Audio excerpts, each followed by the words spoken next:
Hello and welcome. You join me here today at the console of the pipe organ of the Bishop Heber Chapel, Madras Christian College.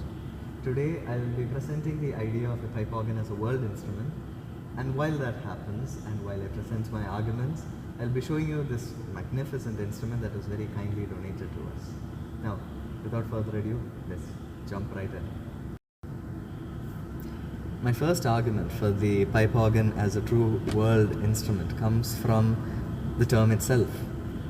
Instrument? Well, that's what organ means, because organon in ancient Greek, which is a generic term for an instrument or a tool, and even later in the Latin, the organum is an instrument similar to a portative organ, which will be smaller than this. So the very word itself means instrument. The pipe organ isn't the most straightforward instrument to talk about because the sheer scale and complexity of its mechanisms are obscured by its relatively simple appearance. When you just glance at a pipe organ, it is quite easy to mistake it for an architectural feature that is mostly decorative. But this couldn't be further from the truth. Until the Industrial Revolution, the pipe organ was the single most complex instrument ever invented. Considering that the organ was invented in ancient Greece, that's a long time to hold such a title. And no wonder that the pipe organ is called the king of instruments. I will try to make accessible the incredible complexity of the pipe organ by showing you certain parts of the Bishop Heber Chapel pipe organ. All this while, you have been enjoying a view of the chapel organ basking in the afternoon sun. You would no doubt have noticed the prominent gold and burgundy pipes that are displayed right at the front of the organ. This is a facade. Those pipes are just one part of a large rank of sound making pipes, which in itself is one of many different kinds of pipe ranks. These large decorated pipe ranks are massive. Even in person, it is difficult to understand how huge they are. Here you see me hold steady the largest of the pipes on the Bishop Heber Chapel pipe organ. This one pipe is just one note, C2 to be exact, and that would be 2 octaves below middle C. This massive pipe has the single function of making the sound of just that one note with a particular tone. As for the other notes that make up the chromatic keyboards of the pipe organ, they are hidden inside. Even now, with all the decorated facade pipes removed, you still do not see all of the pipes in the Bishop Heber Chapel pipe organ. I encourage you to pause this video right now and try counting all the pipes that you see inside now. Just a reminder, every musical pipe that you see inside is responsible for making sound. They all make their individually assigned notes with various tones. Every single one of them is unique and handcrafted. Are you done counting? I think I'll make it a bit more difficult for you. Aha! Now try counting. And I tell you, you still haven't seen all the musical pipes in this instrument. This is just two of the three divisions of the Bishop Heber Chapel pipe organ. The first is the great organ, which is the most grand, loud, and tonally rich of them all. It is meant for the grandest of music, hence the name, the great organ. The second division is the swell organ, which is a more gentle, more mellow, more romantic, more quiet, more soft sound, and it has Venetian blinds at the front to aid the control of volume. At the moment, the Bishop Heber Chapel pipe organ has had its Venetian blinds removed, and hence I cannot show you pictures. But the pedal division is notable because it has sounds that are so low on most organs, the notes that it produces are of such depth that you feel it more than you hear it. And these pipes, these pedal notes, are played with your feet, hence the name. I would like you to pay special attention to the pipes in the picture.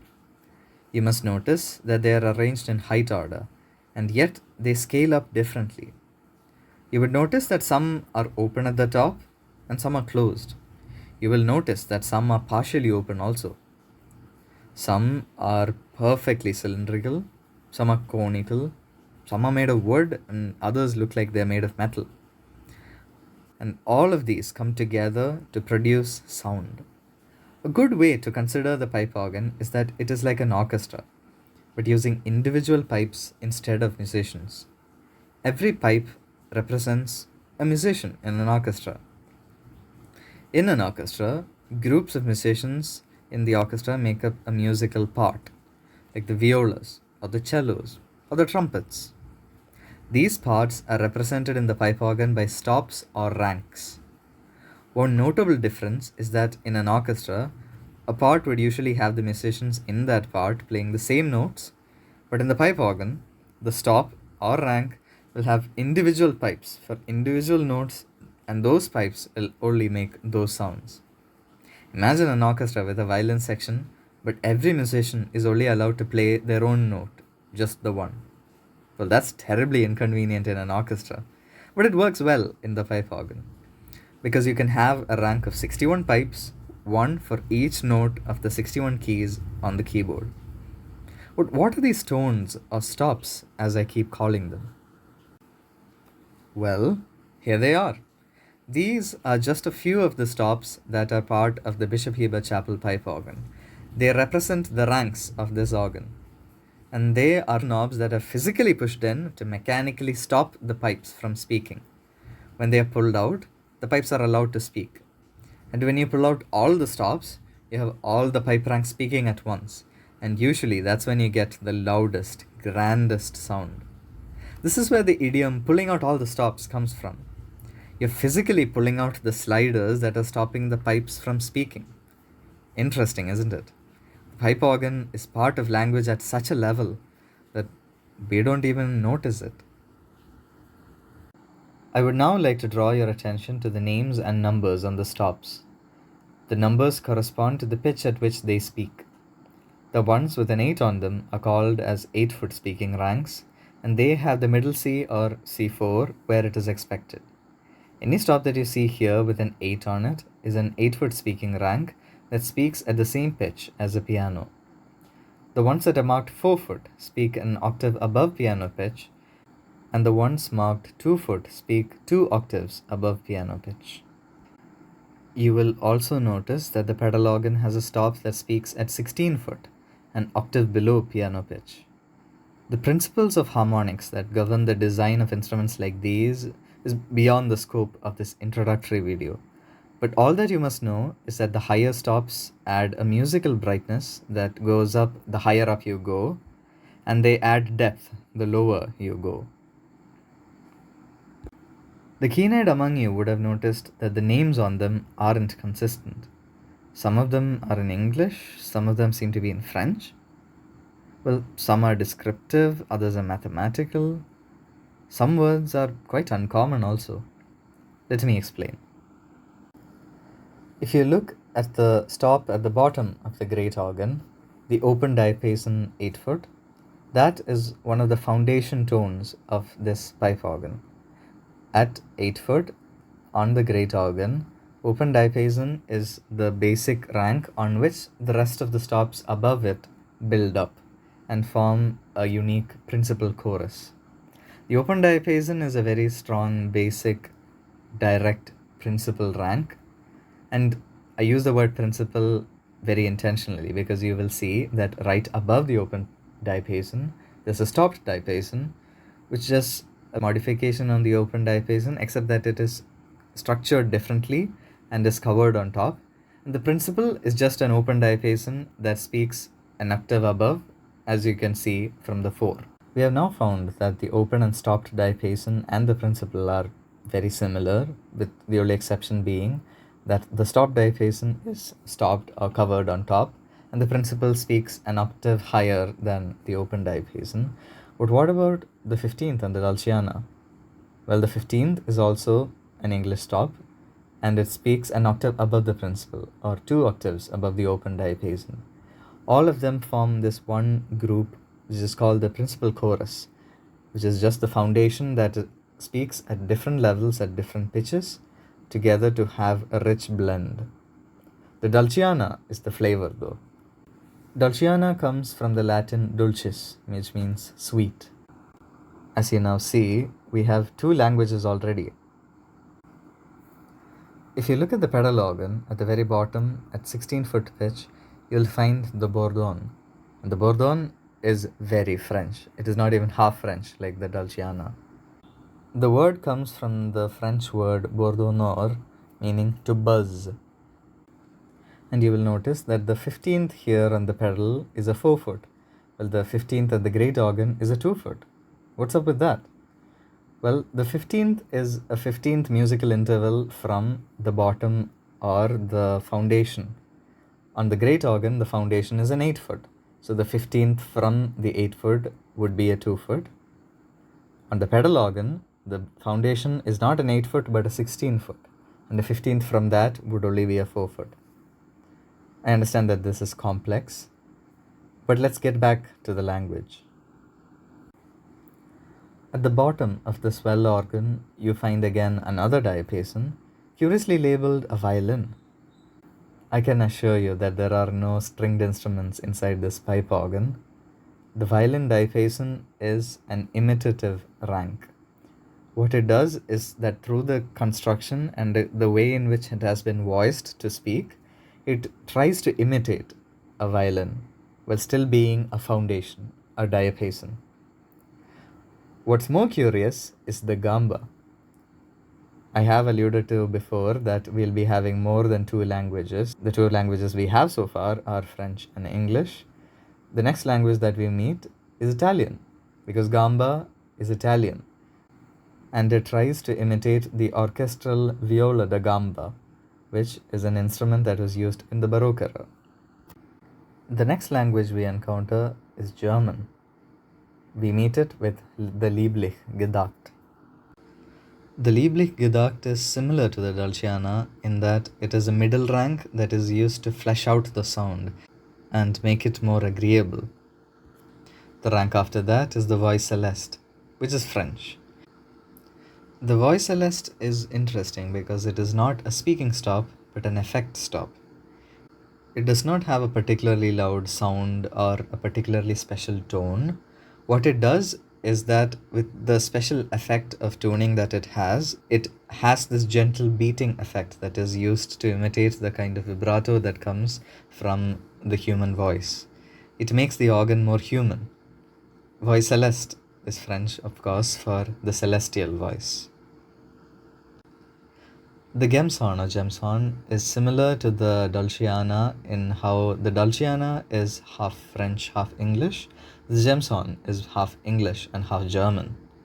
And the sound that it produces is a bit nasal enough that it has the horn-like quality to it. It is a really cherry on top kind of stop where the rest of the stops are almost foundation stops, and the Gemshorn just sits on top and provides this rich, brilliant, horn, brassish sound. And when you couple that with the Voix Celeste and you take away some of the more raucous sounds like the oboe, which we'll get to, you get the feeling of a small chamber orchestra. You get the feeling of an intimate, quiet, soft group of musicians coming together to sing with a hint of a horn. Well, the oboe changes that. The oboe is an English stop. The oboe, if it was French, would be called the hautboy. But this oboe is a solo stop, which means it is voiced to be louder, it is voiced to be heard above the rest of it. If you're playing on the great organ and you'd like a solo trumpet kind of sound, you'd use the oboe. Even though this organ does not have a trumpet, the oboe serves a split personality, having a little bit of a trumpet sound also. Well, that's a tour of the different tones or stops of this pipe organ. But as you can see from the names of all these different stops, all these different tones, we have many different languages coming together. And why is that? That is because the pipe organ is a true world instrument. It has had its effects on many cultures and formed their languages and their worship practices. Of course, it is easy to assume that the pipe organ is a colonial instrument, or just a colonial instrument, and it is also quite easy to assume that the pipe organ is very European. And though it has come from ancient Greece, and though quite a lot of the repertoire is written by Europeans, that in no means proves that the pipe organ is purely European. We as Indians have a rich tradition of the pipe organ also. Though quite a lot of the pipe organs that we have here in India were brought by our colonizers, it is undeniable that the ruling classes really had an interest for the pipe organ. And as great, renowned patrons of art, it is quite natural that the Maharajas of India would have their own pipe organs. This is the pipe organ in the private music room of His Highness the Maharaja of Mysore. It is a pipe organ that was built by the Worshing Organ Company, and as you can see, it has constructed in two parts with electric action and a detached console. And I also read that it has an automatic player, so the organist doesn't even need to be there.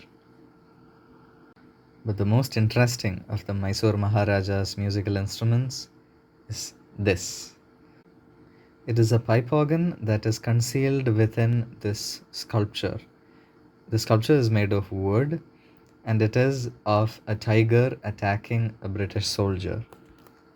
Now, His Highness Tipu Sultan had this made because of rising tensions with the British East India Company. But what is most notable is the ingenuity of construction. This is a playable pipe organ. If you open up the side cover, there are ivory keys and you can play at the belly of the tiger. But the most fascinating part is that while you're pumping the instrument, even if you're not playing, the soldier's hands go forward and come back and has this wailing sound that it makes, while occasionally you'll have the deep grunting of the tiger. This has been made specifically to mock and insult the British, and it must have served as quite a source of humor for Tipu Sultan and any dignitaries that also hate the British. It's an interesting Prospero and Caliban situation that we have here. The pipe organ was originally a European instrument that was later brought to India, but when the Indians got offended, they fought back using the very same pipe organ. This shows how interesting the political side of the pipe organ really is, and it is a field of study that has not been properly explored. Now we come back to the Bishop Heber's Chapel pipe organ, right where we began. I will once again lay down my claim that the pipe organ is a true world instrument by saying this. We have seen that the pipe organ has influenced many cultures and languages and has become part of normal speaking culture. We have seen that it is the original instrument because the word itself means instrument. And we have seen that it is historically and politically significant enough that a king would rather fight back using the enemy's culture than use their own. And I'd like to correct myself there. You can't say that the pipe organ is the enemy's culture. You can't say that the pipe organ is Europe's culture because the pipe organ is a world instrument. Because it is from antiquity, from ancient Greece, all cultures basically have come to contact with it. It's just that India has adopted a slightly different version of the organ. Instead of the pure pipe organ, they have taken just the reeds and formed the harmonium, which was more popular in France. And those are my arguments. I hope that this introduction to the instrument and my personal arguments have been fairly convincing, and I hope that you enjoyed watching this video. Thank you.